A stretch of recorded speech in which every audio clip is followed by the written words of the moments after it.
He happened to Oliver Hardy, of the Laurel and Hardy fame, started his career in cabaret and vaudeville before making slapstick comedy movies during the silent film era. Interestingly, Hardy did not get his start in Hollywood, but what was then a major silent film mecca, Jacksonville, Florida. Because of its year-long warm climate that was a primary headquarters for filmmakers, Jacksonville was known as the winter film capital of the world during the early 20th century. In 1908, Kalem Studios was the first production company to see Jacksonville's potential. Devin Stewart, co-chair of Norman Studios, says the company sent scouts for warmer weather and versatile landscapes to invest in. Stewart said not only did Jacksonville have both, but a clean slate to start from.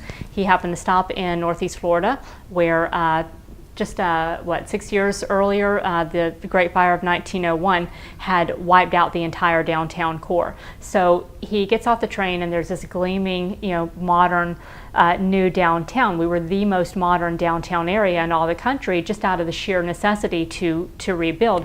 Over the next decade, 30 studios followed suit and began producing and distributing film in the Jacksonville area.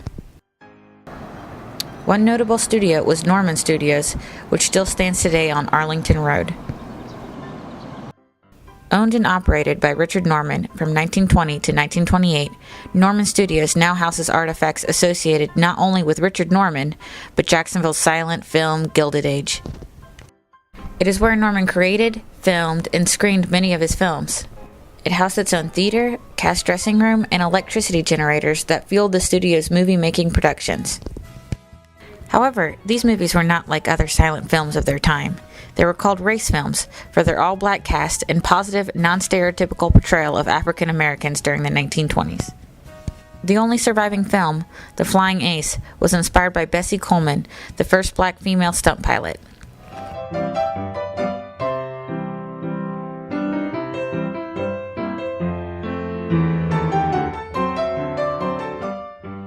I think it was a little bit of both. We think that he did have some concern for race relations, but really, from a financial standpoint, he saw a wide open market for these films that just was not being met. There were only a few black filmmakers at the time.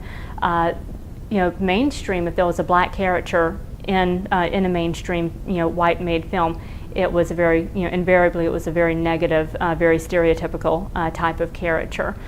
Filmed entirely on the ground at the studios, The Flying Ace would go on to influence generations. We're told by some war historians that some of the young boys who sat in the audiences, and watched that film also were inspired to fly, and some of them grew up to become some of the Tuskegee Airmen. So you had this film that was inspired by this amazing African-American aviation hero, and in turn it goes on to inspire a whole another generation of amazing African-American aviation heroes. Todd Rubin, manager of Jacksonville's Film and Television Office, says that a major player in Jacksonville's film history to today is finance. And so what happened was the investors were basically either in New York and Los Angeles, and the investors wanted to have the film productions shot where they could see their investment. So in essence, that was one reason why the productions fled, or they left Jacksonville. Rubin has been productive in revitalizing Jacksonville's stake in film.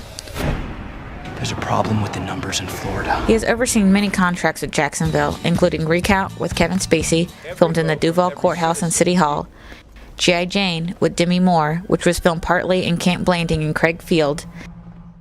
This is a Lonely Hearts a mile away. And Lonely Hearts with John Travolta, filmed partly in Cecil Field. I like it when he wants me work. Rubin says that to keep blockbusters interested in Jacksonville, we have to offer them financial incentives to compete. And in my crystal ball of hopes and prayers, we would love to have a local City of Jacksonville incentive to use in our war chest, if you will, our toolbox, to try and attract the large-scale multi-million-dollar productions. Whether looking toward our film future or back at its silent past, it is clear this city has a lot to offer the big screen. Amber Lake, Inside Jacksonville. Well, here's another nice mess you've gotten me into.